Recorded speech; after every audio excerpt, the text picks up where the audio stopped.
Un atelier de promotion sur la « science ouverte » se tient depuis ce mardi 30 novembre à Grand-Bassam. À l'initiative du Fonds national pour la science, la technologie et l'innovation, FONSTI, et le programme d'appui stratégique à la recherche scientifique en Côte d'Ivoire, PASR, cet atelier vise principalement à promouvoir la science ouverte en Côte d'Ivoire afin de contribuer au développement durable du pays. Selon le secrétaire général du FONSTI, Dr Sangar Yaya, la science ouverte est un nouveau concept, qui indique une nouvelle manière de faire la science dans un pays. La science ouverte encourage les recherches scientifiques axées sur les besoins des communautés de base. Elle facilite la diffusion et l'accès gratuit des différentes couches de la société aux données scientifiques et aux résultats scientifiques, a-t-il expliqué. Le Dr Sangar Yaya a encouragé l'interdisciplinarité au niveau du monde universitaire pour faciliter la promotion de la science ouverte en Côte d'Ivoire.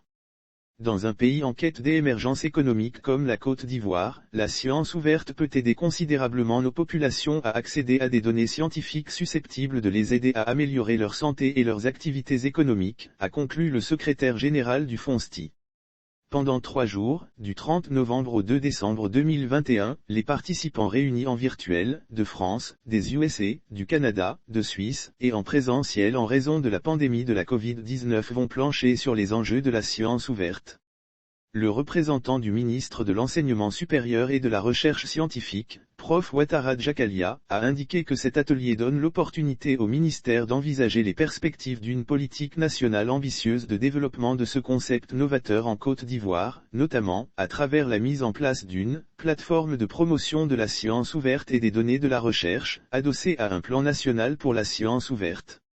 Pour lui, l'atteinte de cet objectif ambitieux nécessitera des infrastructures adaptées, des moyens matériels et des ressources financières importantes, éventuellement, dans le cadre d'un fonds pour la science ouverte, mais avant tout, une vision claire ainsi que la déclinaison des axes stratégiques et de la matrice d'action opérationnelle.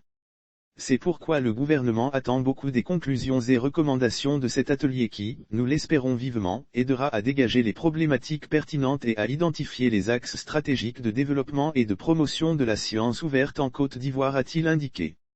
Notons que cet atelier de Grand-Bassam a bénéficié de l'implication de la National Science Foundation, nouvelle revue française, d'Afrique du Sud, de l'UNESCO, du Fonds national suisse, du SGCI.